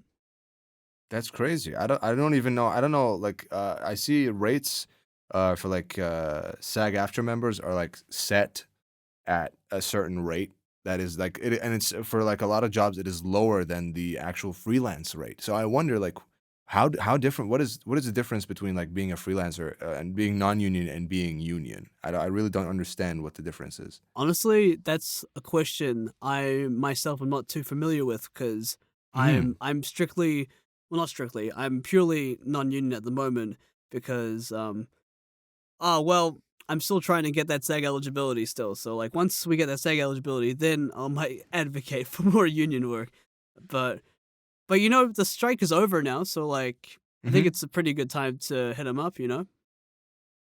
Yeah, well, that's the thing. I don't know what that means to be a union actor. I really don't understand like the like I don't know what that means at all. Oh So yeah, I that's fair yeah. enough. Well, Yeah, I'll do more research on it. I'll have to research more myself, but I'm sure if you ask the other voice actors that are SAG eligible, I'm sure they'll happy to give you an answer. They're Yeah. pretty nice about it. That's how I figured it, Yeah, most of it out at least. yeah, I definitely really need to ask that.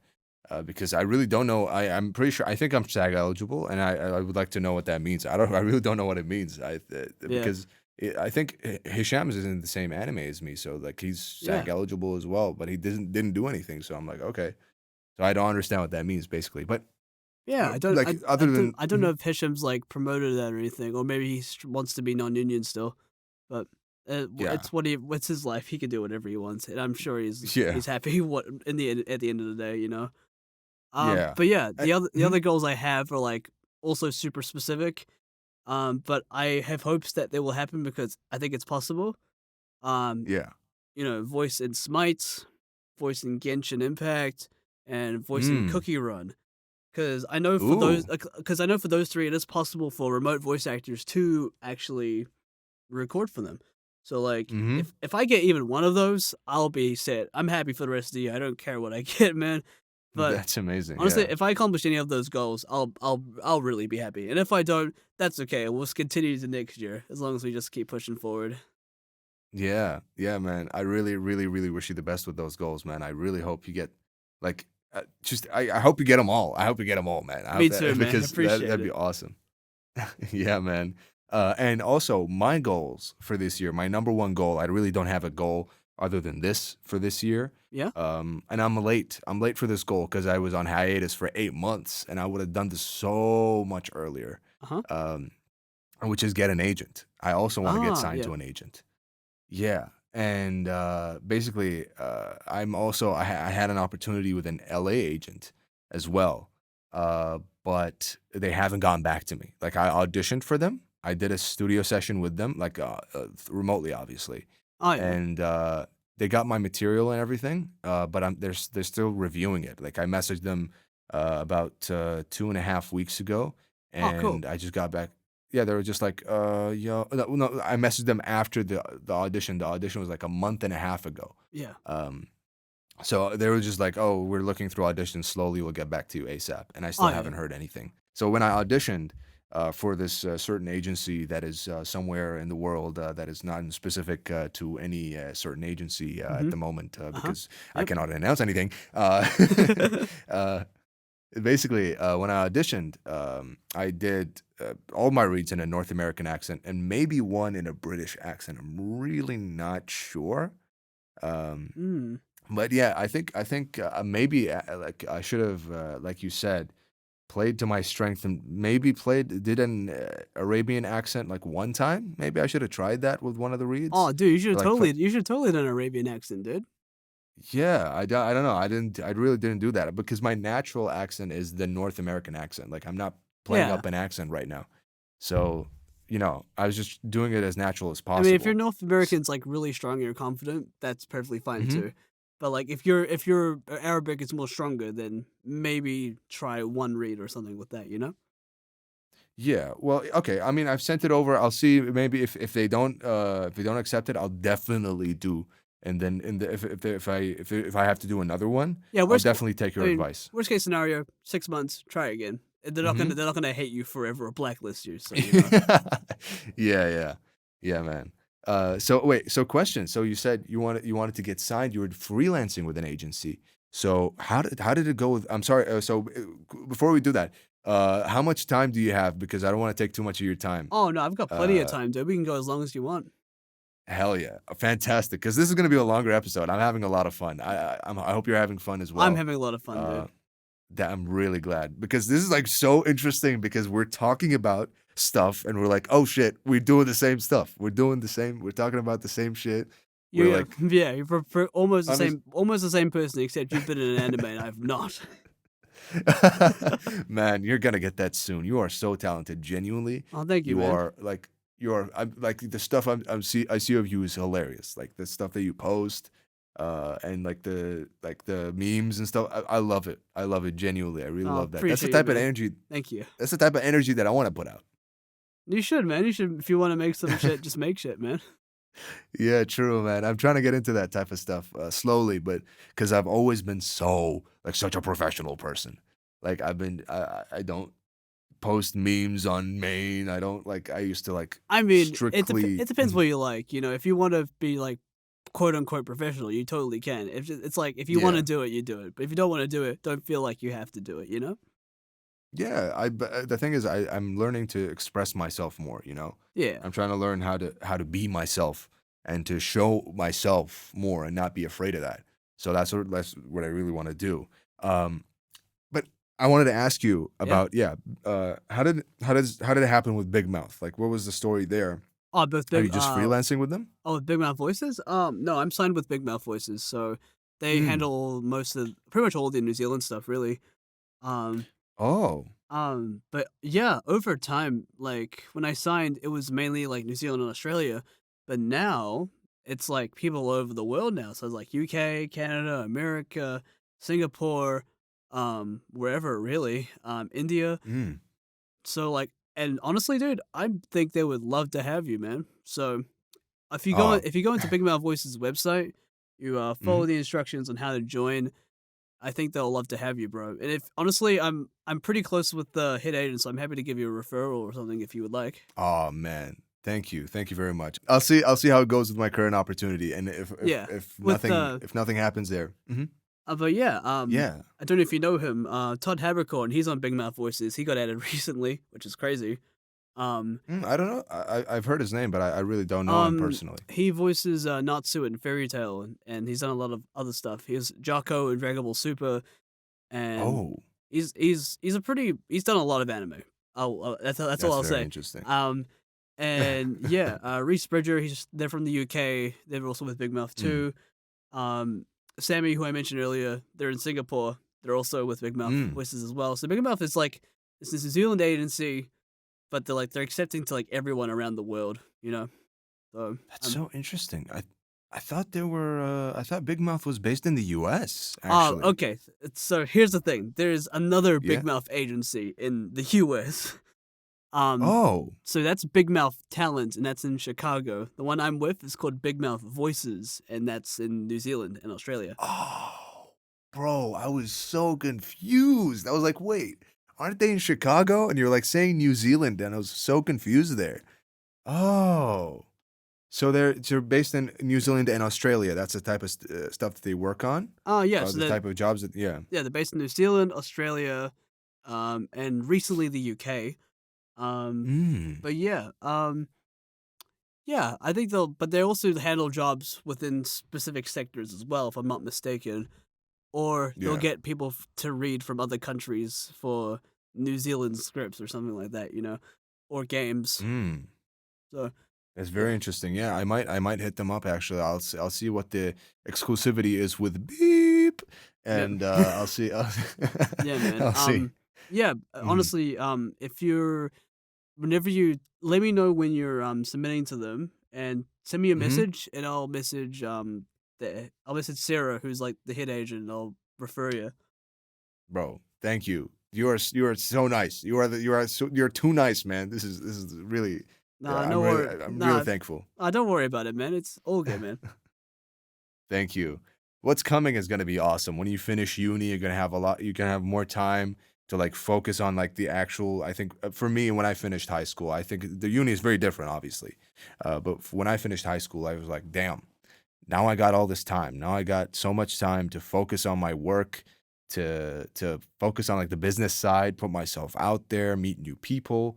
And that's really one of the reasons that I started the podcast is to meet new people Yeah. and like bro, it is we I would not be able to be talking to you like this right now, having so much fun if it wasn't for the podcast. This is exactly why I started the podcast, is to have these types of experiences and learn from people and like this is the sole reason that I did start the podcast. So I'm really glad that we're able to do this, man. Yeah, man. And so question. Yeah. So you do theater, you do drama, you do like acting and voice acting. Yeah. And so do you do anything other than those things? Is there any side thing that you do? Oh, you mean like Any other artistic oh, like endeavors or like Mhm. hobbies, or just like artistic stuff Yeah, specifically? general stuff, anything you'd like to talk about? Yeah, sure. So I do casting and voice directing, if you want to count Oh those two. yeah. Um, those have been really fun. Like, people say the casting process is tiresome, and it can be, but I personally love going through like 500 demos. I just find it really fun.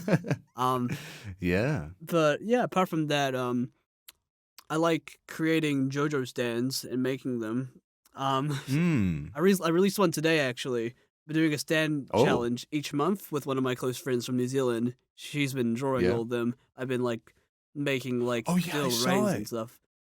Yeah, I released November's one. We got Gummy Bear. So Oh that was yeah, pretty. Gummy Bear. Yeah, The song with it. Oh my god. yeah, man. Bro, that's crazy. Yeah. I'm hoping to do it again. I don't know if it'll be next year or 2025. It just depends how things are going. Because I think the artist needs a Mhm. break. Because goddamn, Yeah. she's been working really hard. So like, I want to give her I want to give her a break. Um, Yeah. but yeah, it's been a lot of fun. I like creating like that kind of stuff. What Mhm. else do I do? Um, I did a little bit last year, but I want to get back into it after I finish uni. but it's stage and screen combat. So it's like choreography with like for like Oh, combat on stage and screen, and you can pretty much film yourself doing fights and stuff. It's so much fun.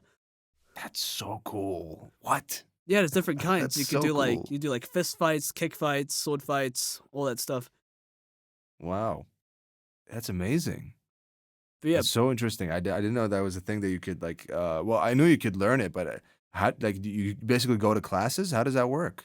yeah, you can go to classes. One of my friends is a stage combat teacher. The two of them are. No, Oh, three of them are actually.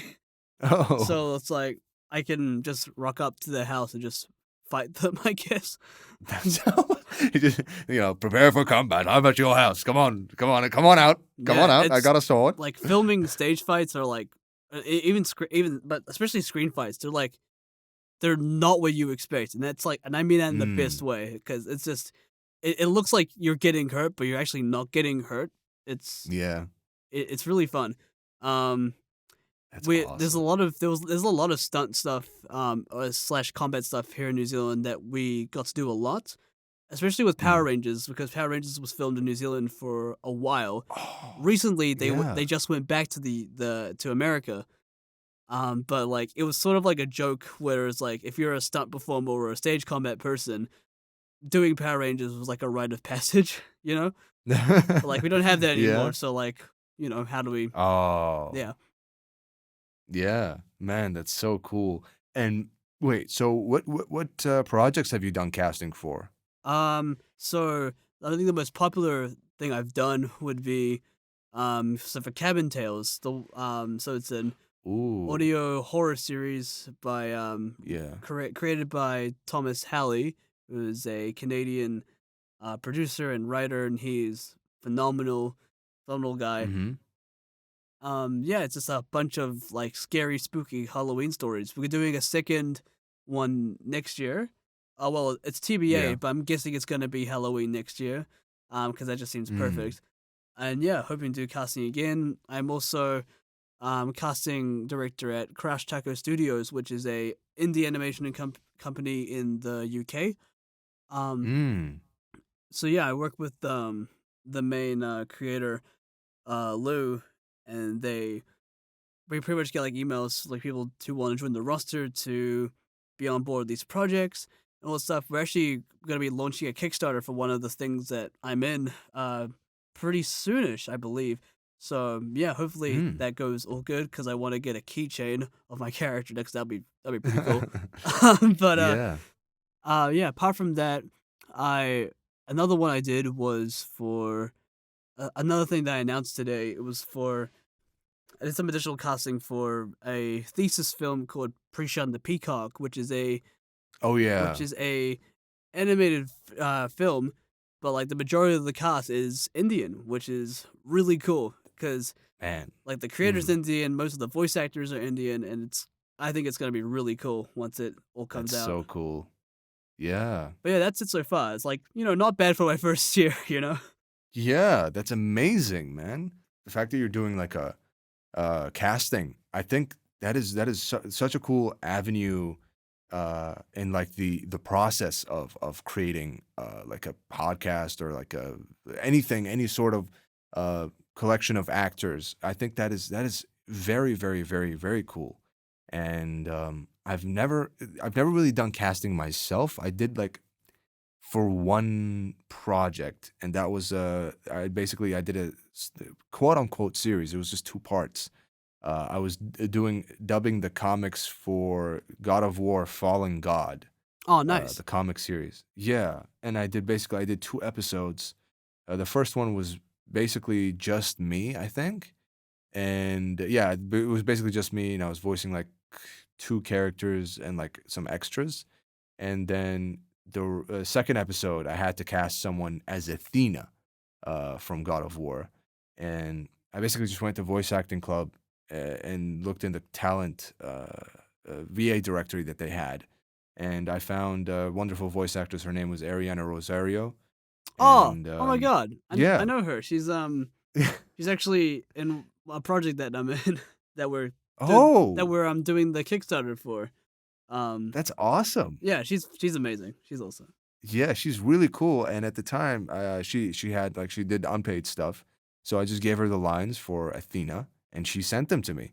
And she's really awesome. That was the only I think that was the only casting job that I ever did. I just cast her as Athena, and then like got a couple of my friends to voice the extras. Nice. And Good yeah, choice. that was that. Yeah, she was really awesome. Her lines are really well done. Um, and that's like the only project that I did like the production direction.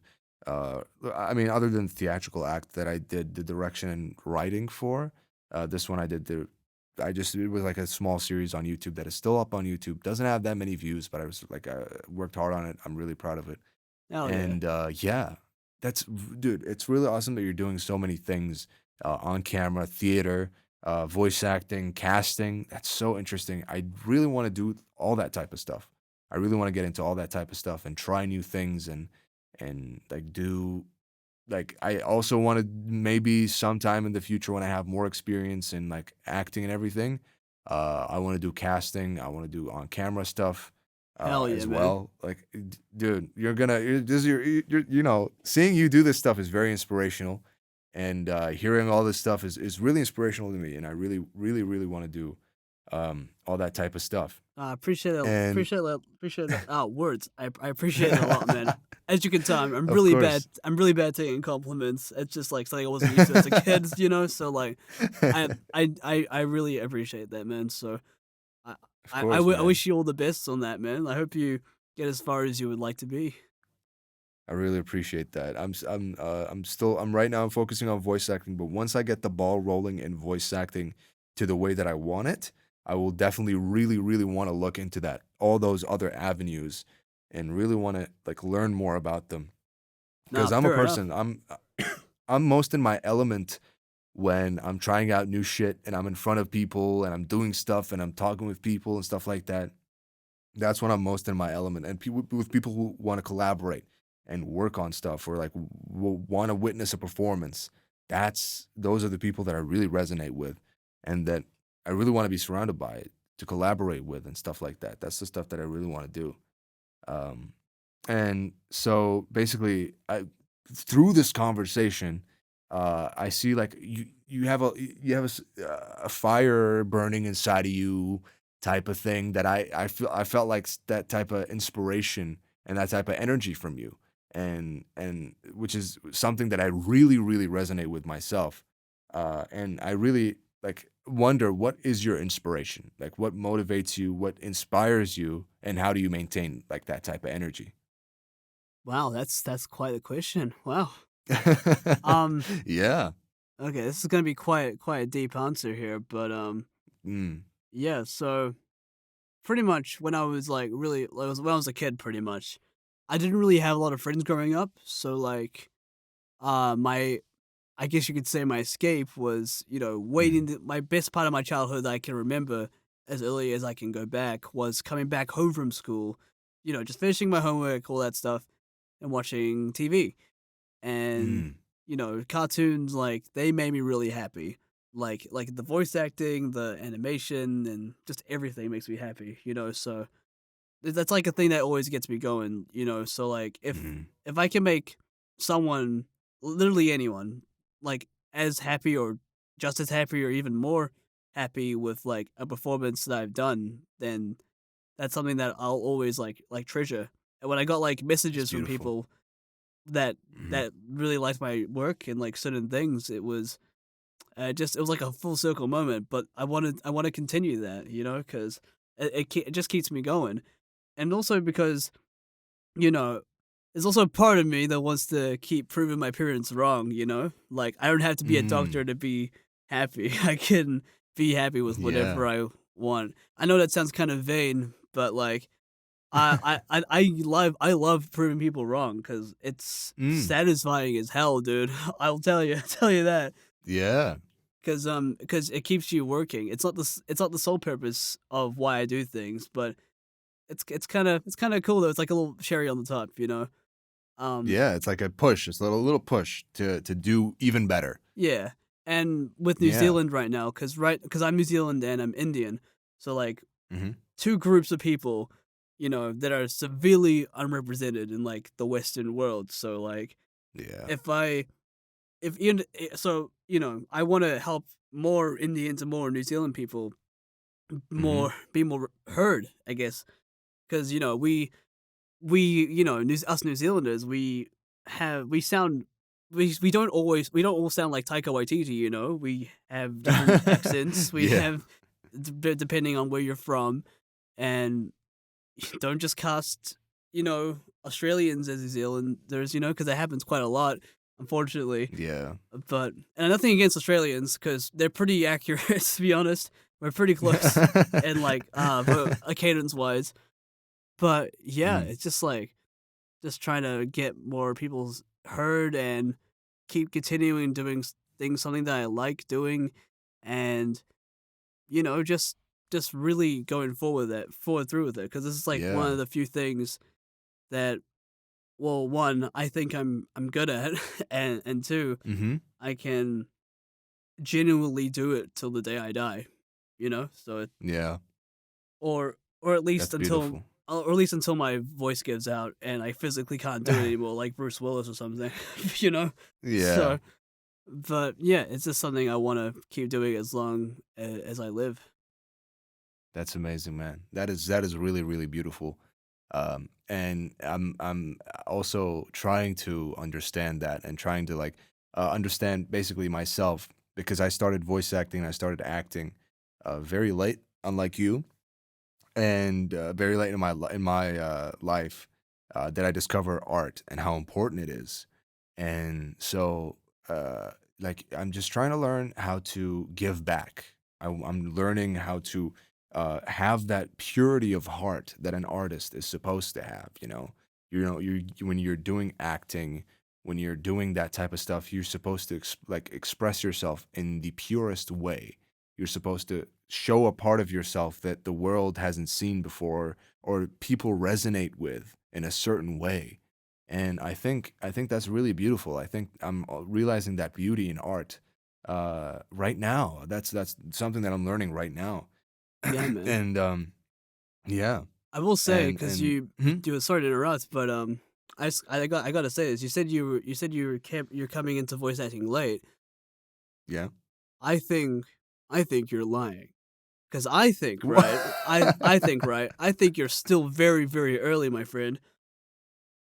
You've What do got, you mean? What do you mean? like, you are definitely not late. You Oh, are early as, man. You've accomplished so much stuff that, like, dude. from such a young age, and you've got a whole fucking future ahead of you, dude. Think about what you've Thank done, you, man. man. You've done stuff with Coca-Cola. You've been in games. You've been in freaking anime, dude. And you're 18, dude. You've got like ages, and you're doing so well. Like if I had your like drive when I was 18, and I actually knew what the hell I wanted to do, dude. Yeah. Like you've got something special, man. You're driven. You're Thank you, determined. You're talented. You're fucking dude. determined. Oh. I've already said it. I'm gonna say it again. But dude, you're not late. I'll tell you that much. You've got so Thank much you. ahead of you. Just keep doing it, man. Thank you, man. I really, really appreciate that. I mean, for me, it's really not like I'm not saying like, oh, I'm late, I can't do anything. I'm just saying like for me, I'm learning so much about art because like I'm telling you the contrast between me now and me just a few years ago in art in general, my opinion on art. I used to like, I used to not understand why act like, that argument, that stupid argument on Twitter that people had. Of course, I didn't argue on Twitter, but it was like a thought in my head that I had. I was like, why do actors and entertainers get paid so much?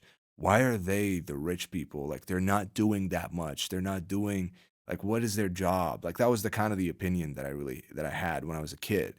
Yeah, And I didn't understand because I didn't understand it. I didn't have the upbringing and I didn't have the like education that a lot of people in the art world have or a lot of actors have.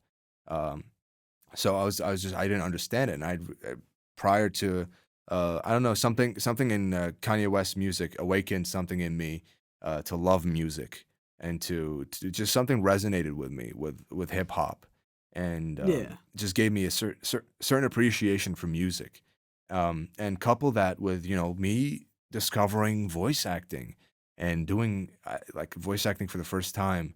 and it just kind of like it was like a revelation, genuine. Like for me as a kid, it was totally different from what I am used to.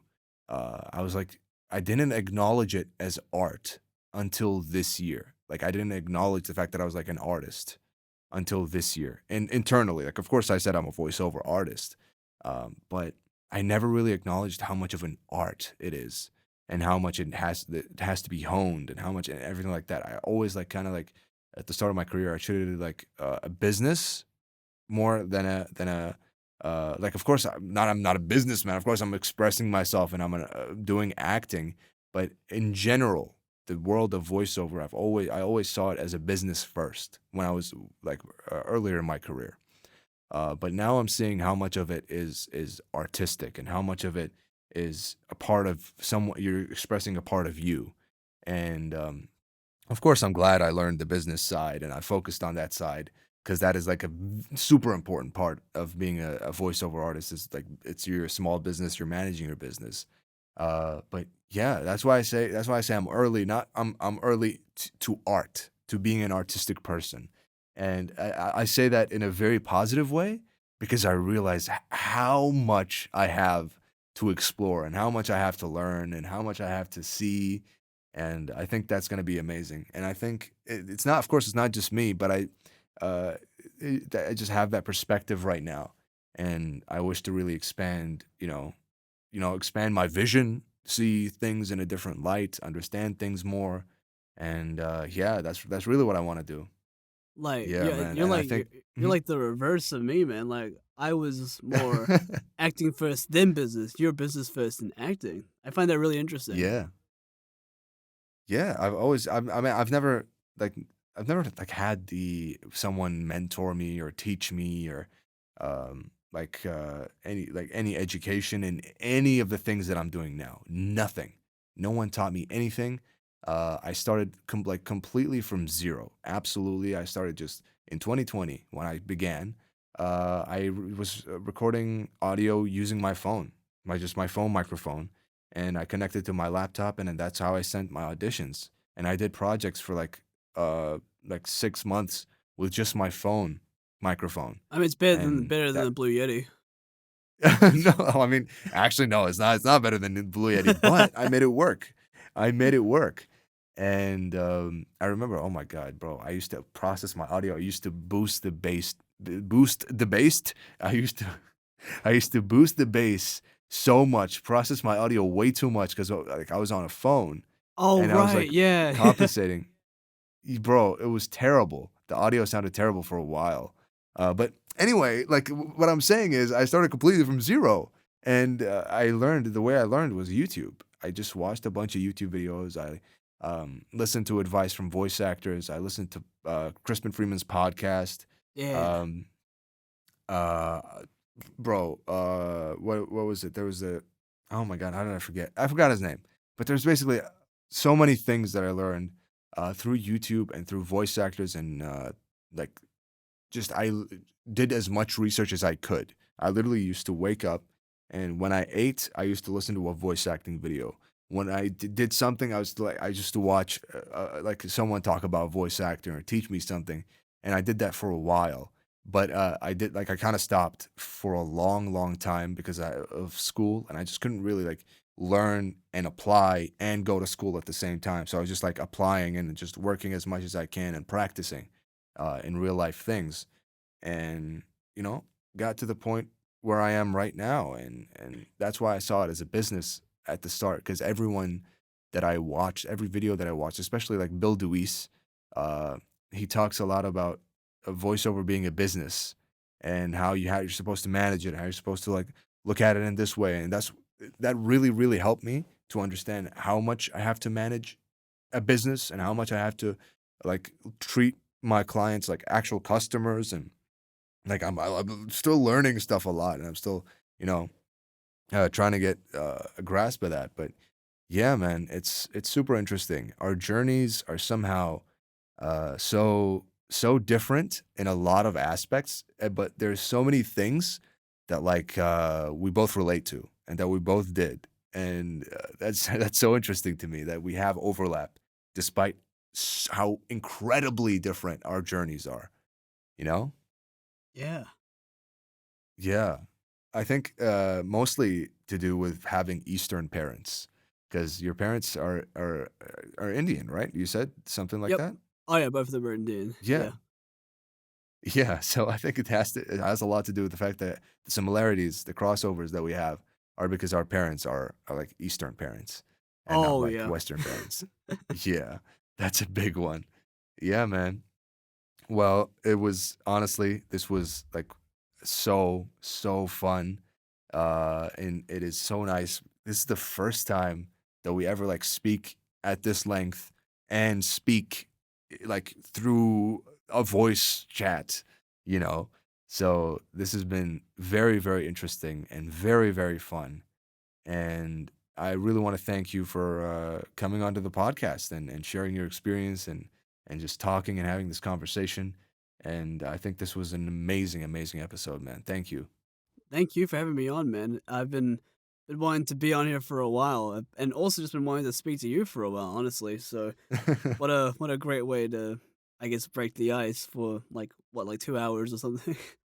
Yeah, yeah, man. It's really awesome to be able to talk to you. And I've always been curious, and I've always wanted to like talk to you and like understand the stuff that you're doing. And you've always been interesting since I started I started following you and everything. No, I I've always been appreciate you, interested man. in talking to you. Yeah, man. Well, And do well, you have? thank you. Yeah. Oh, sorry. I was gonna say, like, Mhm. well, we could always run it back on my interview series on Overvoice, Oh, So 100%. we'll gotta see how things go, but definitely interested in having you Yeah, back, man. man. And yeah, I hope you continue your journey, and go hard.